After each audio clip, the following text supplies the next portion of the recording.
with the guidance and direction of Dar Al-Hijrah's board of directors and especially Hussein Gold. Hussein, can you stand up? Although Hussein is an engineer by training, almost 15 years ago, we designed the architecture of the outreach program. We looked at the Dar Al-Hijrah's strategic plan. The Dar Al-Hijrah is a center that is a leader for the common good and a just and virtuous American society. The outreach department's job is to be able to convey that vision to our neighbors.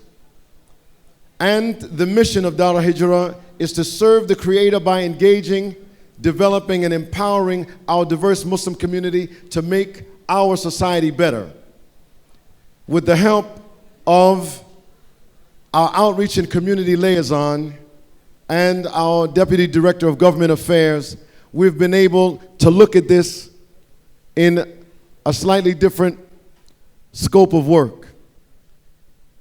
Right now, one of our problems is that people who are living with us fall, I believe, in 5 categories. The first category, the Abu Bakr or Hamza category, they're people that when we outreach to them, we go to their church, their synagogue, their school, they see us in the media, and they say the way Abu Bakr said, that if Muhammad believes it, then I believe it. It's reaching out and bringing those people in. The second category is a kind of a group maybe like the Nagashi in Ethiopia, who after we explain to them what Islam is, they say the difference between what we believe and what you believe is no more than a line in the sand. There are people that, as a result of our outreach, are like Abu Talib, that once they know the truth about what we are preaching, they will defend Islam even though they will not become Muslim. The fourth category are people like Abu Sufyan before his conversion, who says, I don't like Islam, I don't like Muslims, but they're not a threat to us, so we shouldn't do what they did at Badr. Everybody understand what I'm saying? And then there's the last category, the Abu Lahab category, people that no matter what we tell them, they will never accept Islam. Our job is to convey our message to all 5 of those categories in a way that will make some of those people who are afraid of us to feel comfortable around us. To make some people who are thinking of themselves as our enemies to make them our friends. Some people who are our allies that we want to bring them closer to us. And some people, alhamdulillah, who are our friends who are going to be even closer like family in our struggle. And last, to bring some people who will say, I accept the values and the principles that you have in Islam, and I'm your brother. Well, alhamdulillah, that work requires a very broad array of skills and talents. The work that Fazia and Colin do are basically broken up into these 2 general areas, interfaith and community affairs, and the other, government relations, public relations, and community organizing. I'm going to turn it over to Colin to talk for a minute and a half about the amazing work that he does in government affairs. Let's give him a hand. Assalamu alaikum. I know I stand between you and that food right there, so I'm going to make it 90 seconds, inshallah. First, I want to say Imam Johari and what he brings to our community, I realize every day more and more the value. He mentors us in ways we don't even understand, and then 3 weeks later we say, oh, that's why he told us that. So I want to give a round of applause to Imam Johari for all that he has done over the decades here at Dar Al-Hijrah and our community. This isn't just Dar Al-Hijrah. We actually pay him to do work for our entire community, not just Dar Al-Hijrah. Real quick, 3 things I want to touch on. Our Get Out the Vote operations this year were amazing. And it's not just because of me. I'm just saying, as a community, in all seriousness, one of the most robust Get Out the Vote operations in the country was done this year in Virginia. So give a round of applause to all of you who helped out with that effort. Thousands of robocalls, dozens of volunteers trained, hundreds of voters registered. I could go on, but I'm going to go to the next thing. That's media.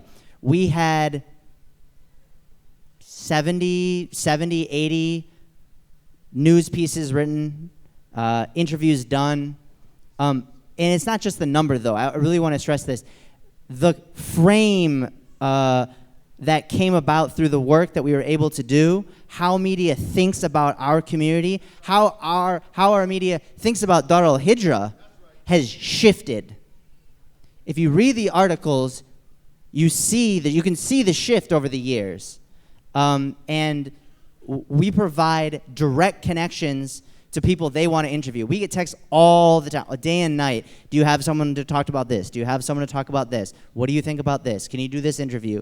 And that's because of the brand and the real work that we do at Dar Al-Hijrah. They want to know, and they know that we represent the best of Muslim American society, which is all of us here, alhamdulillah. And the third thing I want to say is this pin right here, VOICE, VOICE, Virginians Organized for Interfaith Community Engagement. There's a difference between activism and organizing, and we need both. We need to show up at Dulles Airport with the signs. We need to go to the Women's March. We need to speak. But we also need to do the relationship building, getting to know each other, and through that we build power. Dr. Sherman Jackson said, it's not about being respected. It's not about being liked, it's about being respected. And to be respected, you need to build power. And how do you build power? You build relationships with each other. That's what we're doing with Voice. I encourage you to get involved. If you haven't yet, please email me. Jazakallah khair. Assalamu alaikum. And you can email him.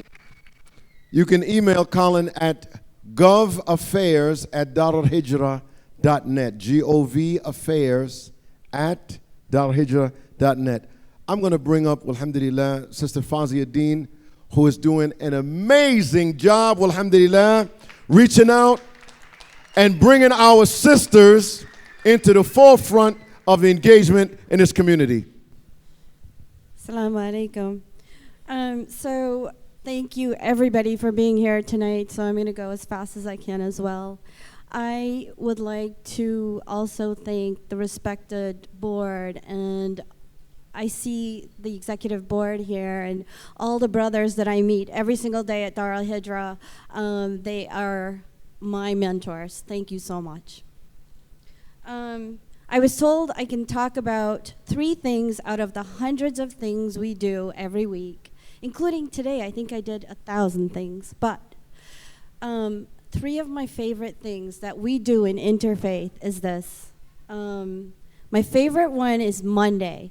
So I was introduced as a community affairs person. So I use every opportunity as an opportunity to invite you to join us in doing something. So every Monday at 5 o'clock, a group of us, and usually it's mostly the women, young women, and the men are missing. But here's what these young women and I do. We get in the van, the Dar Al-Hijrah van when it works, and we drive to DC, and we go to the juvenile detention center, where young men and young women without mothers and fathers are there by themselves, and maybe just about 20% of them are Muslim, but it doesn't matter, because we are their only hope.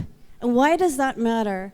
Because when we go in there and we have our hijabs on, they're like amazed that we took our Monday night, whether it's rain or shine, from Dar Al-Hijrah. All of us are sitting there, and we are spending an hour to an hour and a half sitting in a pod with these kids from the street who have no mentorship, but we're going to sit there and we're going to mentor them. So you're invited to join us every Monday night. Get in that van with us. Where are the men? We need you. Most of the boys in there are from ages 13 to 19. And we are women going in there and mentoring them. So we need you, brothers. Please join us on Monday nights. The other thing I'd like to, out of the other 100 things that we do, every year we join the synagogue, Washington Hebrew congregation, Muslims and Jews, Christians, the departments, youth department and outreach department, and we go to Washington Hebrew congregation and we celebrate Martin Luther King Day.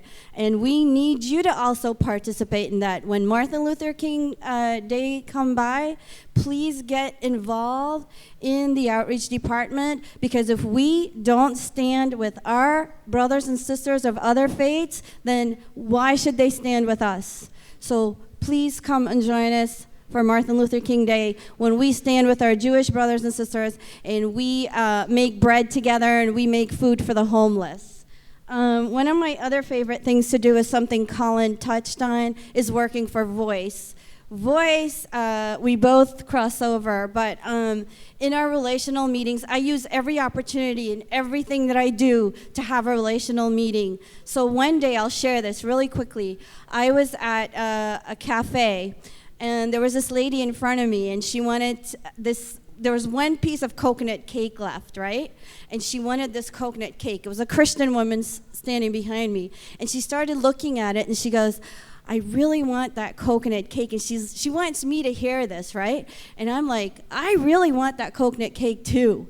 And so she's like, she gets closer. She goes, but there's only one piece left. And I go, yep, and I'm in front of you.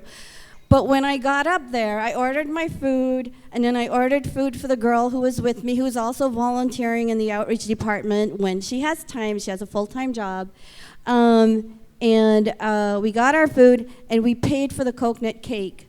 And we told the cashier to give it to the lady behind us. That lady was so amazed and so happy that she came and sat with us for an hour and a half, talked to us about all the outreach programs that we did. She sent a donation to Dar Al-Hijrah after that, and right now she just sent a letter inviting me to talk to her church. So please join, get involved, and be civically active. Thank you.